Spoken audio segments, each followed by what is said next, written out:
Hello and welcome to episode 0 of the PokeTips Pokemon Alpha Sapphire Extreme Randomizer Nuzlocke. The wait is finally over. This is going to be an adventure through the Hoenn region like you've never seen before. We're gonna have all kinds of crazy looking Pokemon showing up left and right. Trainers are stronger than they've ever been in the Hoenn region. And the graphics for this playthrough are gonna be the most beautiful graphics you have ever seen for Omega Ruby and Alpha Sapphire. I have been so excited to play through this game, and it took me a while to set it all up because there's a lot of stuff that went into this, but I'm so glad that it's finally here. In episode 0, I'm going to be explaining the rules of this randomized run so you know what to expect coming up, and I'm also going to need your help at the end to choose my starter Pokemon, so make sure you watch through all the way. So first, let's cover the basics. This run is going to be a Nuzlocke, and if you don't know what that is already, it's basically a set of rules that you put on yourself when you start playing a game to make it more difficult. The core rules of the Nuzlocke are first and foremost that you can only catch the first Pokemon you encounter on a route,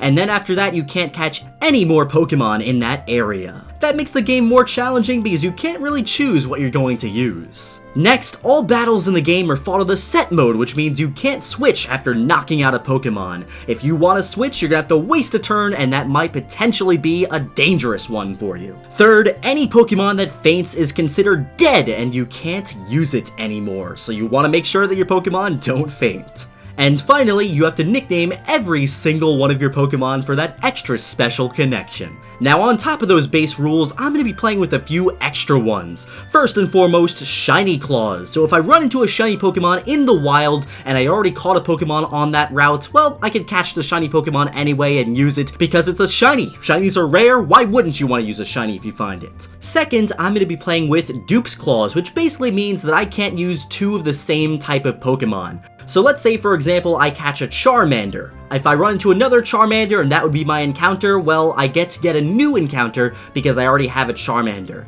That also goes for anything in its family as well, basically meaning that every Pokemon I have will be unique. Third, I'm not going to be using any affection bonuses in the game because I think they're kind of overpowered and I don't really want to use them. And finally, I'll be putting an item limit on myself so I can only use up to 6 items in a battle. Now with the rules out of the way, let's talk about the randomization. So this run is going to be randomized, which means every Pokemon that I encounter, every Pokemon that belongs to the trainer are going to be 100% completely random. This makes the game a lot more fun because you never really know what's going to happen next. So for this run, I am doing a lot of randomization. In addition to all the usual stuff like random wild Pokemon, random encounters, random trainer battle stuff, I'm also be randomizing the abilities and movesets for all of the Pokemon to make it extra fun. Now every Pokemon's going to have a higher chance of having moves of their own type, but there's still going to be a very high chance for them to just have totally random moves. All TMs except the important ones like Flash and Secret Power are randomized, and some of the people that sell you items in Pokemarts are also going to have random items as well. Also, in addition to all that, because I love to edit my episodes and make them fast-paced and very interesting, I'm going to be uploading the raw, unedited footage for every single episode, and you'll be able to find that down in the description for the episode. If you want to watch me randomize the game, well, I have that in the description for this episode.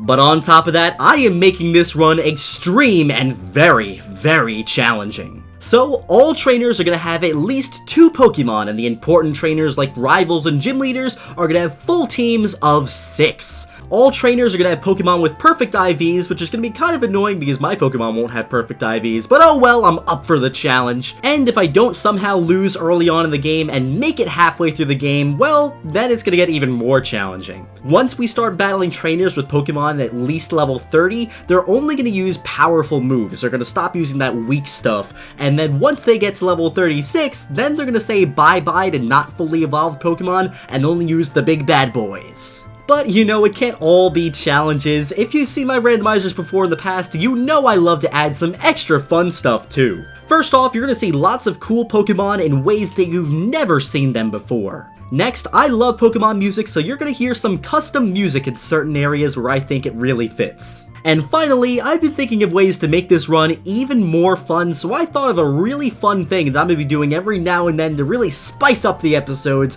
but I'm going to leave that as a surprise for now. All in all, this is going to be a super fun run. I love Pokemon Omega Ruby and Alpha Sapphire. I love playing randomized games, so this is just like a perfect combination for me. This is going to be so much fun. And let's start off the fun right now by choosing the starter Pokemon. So I played up to the game up to the point where you can choose your starter Pokemon, and I thought it would be more fun to have you guys choose for me. So it looks like the randomizer gave us the choice of 3 very interesting Pokemon as my starters. We have Gallade, the fully evolved Pokemon, Pinsir, that strong bug type, and we have a Disco Duck Psyduck over there in the corner, the water type that's ready to bust out and start dancing at any second. I need you to tell me down in the comment section what starter you want me to choose. Whichever starter gets the most comments is going to be the starter that I choose for the run, so choose carefully because this is going to be really important. And with that, my friends, episode 0 is coming to a close. Next time, we're going to start off episode 1, and we're going to start it off with a bang right into the action. So, my friends, thank you very much for watching, and I'll be seeing you in episode 1.